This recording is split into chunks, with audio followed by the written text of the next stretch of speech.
Ayo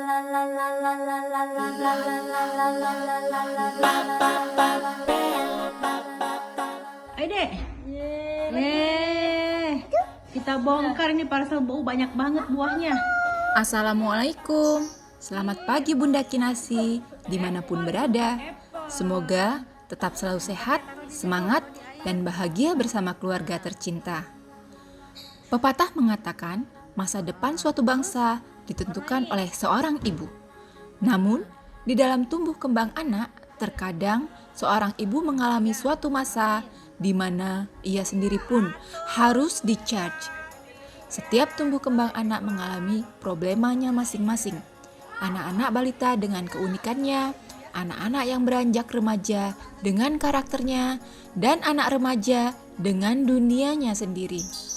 Kali ini kita akan menyimak curhatan para bunda dalam mencari solusi untuk menjadi ibu yang baik, sehingga mereka bisa membesarkan anak mereka berguna bagi keluarga, masyarakat, bangsa, dan negara.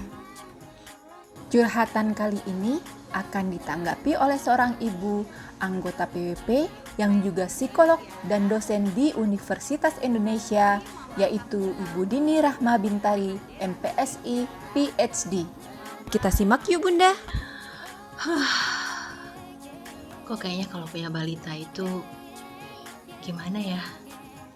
Perasaan baru mau masuk kamar mandi udah dipanggil mama. Baru mau nyeruput kopi gitu, enak-enak gitu wangi kopi, udah ada yang narik-narikin di bawah.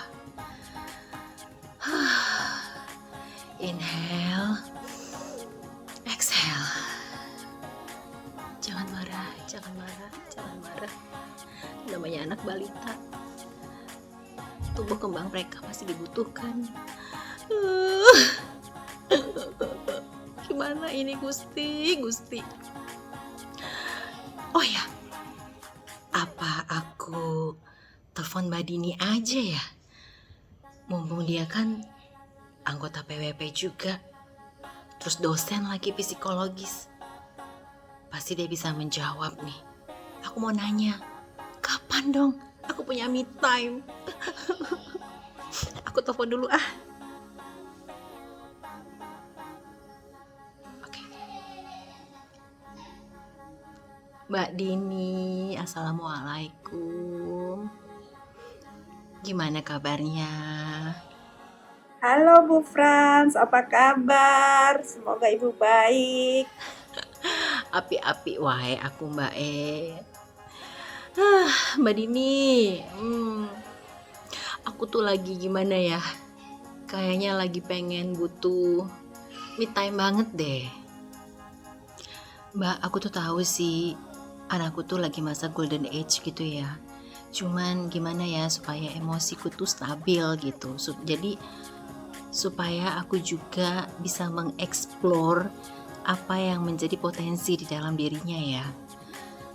Supaya ya mungkin karena aku tuh di rumah terus kali ya menghadapi dia yang kadang lucu, kadang baru mau enak, mau makan, pipis gitu loh Mbak. Kadang-kadang tuh emosi jadi up and down. Gimana ya Mbak Dini? Karena aku gak mau sampai bisa mencubit gitu loh, kan kasihan juga kalau anak sekecil gitu dicubit. Mereka kan nggak ngerti ya Mbak, kenapa mamanya mencubit gitu loh. Oh gitu ya Bu, pasti pusing ngurus balita, repot dan juga butuh banyak energi. Nah, bagaimana nih kita agar bisa mendidik balita dengan lebih baik? Pertama, kita harus tahu seperti apa sih tahap perkembangan balita. Nah, balita tentu saja beda waktu bayi ya. Waktu bayi masih anteng. Begitu balita, dia eksplorasinya luar biasa dan mulai mungkin berbicara. Kenapa? Tahap perkembangan balita, di mana pertama perkembangan bahasa meningkat. Sehingga dia juga mulai menggunakan simbol-simbol bahasa. Misalnya apa? Misalnya simbol bahasa terkait emosinya, sedih, marah, takut, atau meminta sesuatu kepada orang tua dengan bahasa yang lebih baik dan lengkap. Nah, ini membuat juga balita secara kognitif mulai bisa mengerti sebab dan akibat dan mengkategorikan berbagai hal. Misalnya ya, mengkategorikan mainan-mainannya ya. Nah, jadi mainannya dibongkar, dikategorikan. Nah, ibunya kan, waduh, berantakan gitu ya. Padahal dia sedang belajar untuk mengkategorikan. Misalnya anak laki-laki, ini truk saya yang warna merah, ini yang warna biru, ini yang warna hijau, dia mengkategorikan. Nah, ini juga adalah kesempatan buat kita mendidik tentang sebab akibat. Misalnya, ya, kalau adik bereskan nanti kamarnya rapi. Kalau adik cubit teman, nanti temannya nangis. Nah, itu sebab akibat yang bisa kita ajarkan pada balita. Nah, itu terkait kognitifnya. Secara emosi memang balita ini menjadi lebih heboh gitu ya. Karena kadang-kadang mereka temper tantrum. Temper tantrum itu apa sih? Marah-marah, ngamuk-ngamuk tanpa kadang-kadang ada alasan yang jelas gitu ya. Misalnya mereka menginginkan sesuatu tapi kita tidak berikan. Nah, ini kan menjadi sesuatu yang repot kalau dia mengamuk. Kadang-kadang kita akan lebih mudah, ya udah deh kasih aja. Nah, padahal itu akan membuat mereka mengulangi perbuatan marah-marahnya. Gimana caranya menghadapinya? Nah, nanti kita akan belajar Bu sedikit, nanti saya jelaskan sedikit tentang bagaimana mindful parenting. Nah, tapi perkembangan anak ini seperti apa? Ya, dengan emosi seperti ini mereka punya inisiatif tapi juga mulai punya perasaan bersalah. Misalnya kalau kita marahi atau sampai kita cubit, dia akan merasa sangat bersalah dan kalau sampai ada hukuman yang sifatnya fisik, dia akan mengingatnya, tubuhnya akan mengingatnya dan itu bisa dia bawa hingga dewasa. Ya.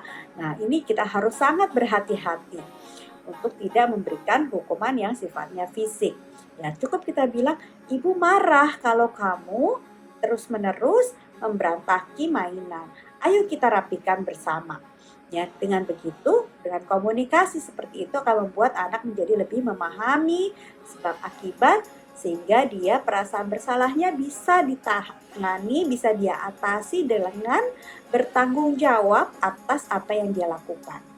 Nah, kemudian memang repotnya lagi, meskipun punya emosi yang sudah berkembang dan bisa juga mengempati perasaan orang lain, misalnya kalau kita merasa sedih, kemudian kita tampilkan, dia bisa, oh ibu sedih ya, ibu marah ya, dia mulai bisa berempati tentang perasaan kita. Nah, ini yang perlu kita pahami juga, sehingga kita bisa mengatakan perasaan kita dengan lebih baik.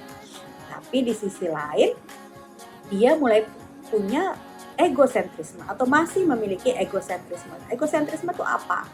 Satu, dia merasa bahwa semua hal berputar di sekelilingnya, ya. Jadi masih ingin sangat diperhatikan dan kemudian juga masih berpikir dari sisinya sendiri.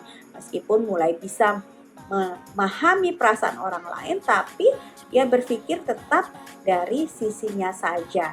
Ya, jadi masih ada egosentrisme. Kadang-kadang kita, aduh adik kok gak ngertiin mama? Loh, kok anaknya yang suruh ngertiin mama ya.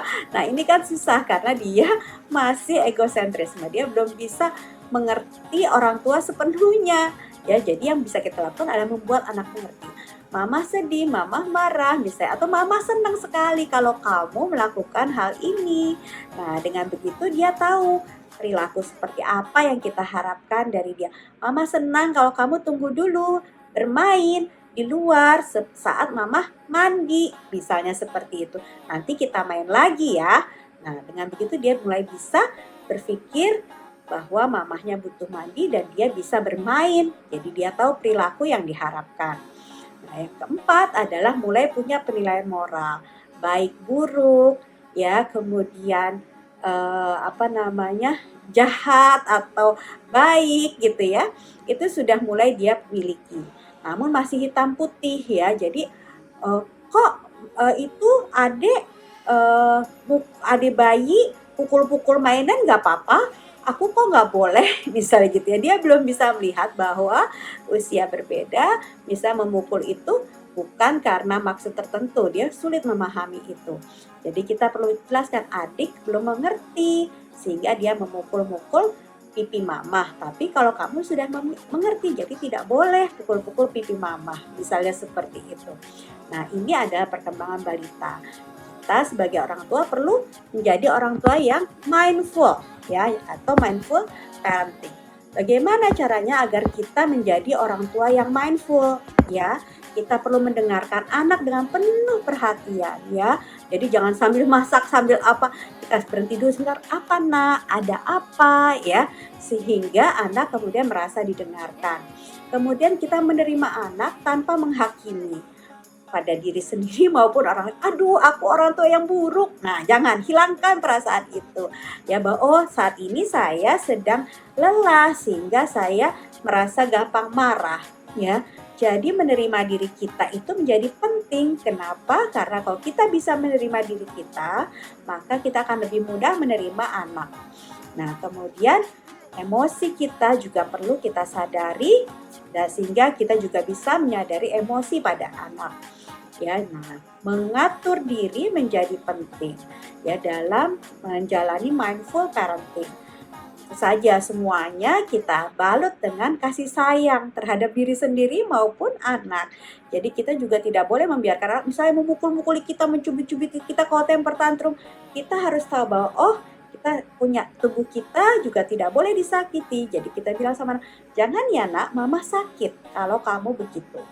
Ya, sehingga kita punya belas kasih pada diri sendiri dan juga belas kasih kepada anak kita. Gitu Bu. Mudah-mudahan jadi tips ya bagaimana menjalankan mindful parenting pada anak balita. Kira-kira cukup nggak tuh Bu? Mudah-mudahan oke ya. Kalau ada pertanyaan nanti telepon lagi. Bye-bye.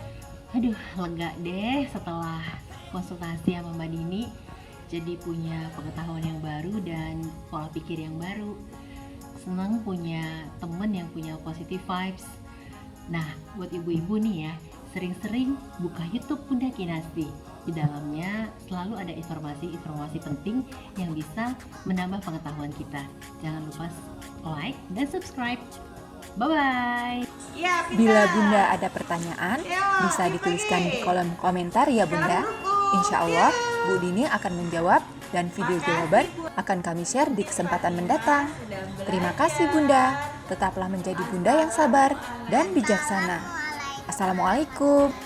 Sampai jumpa di episode selanjutnya Bunda. Pakai taruh di situ, taruh di air.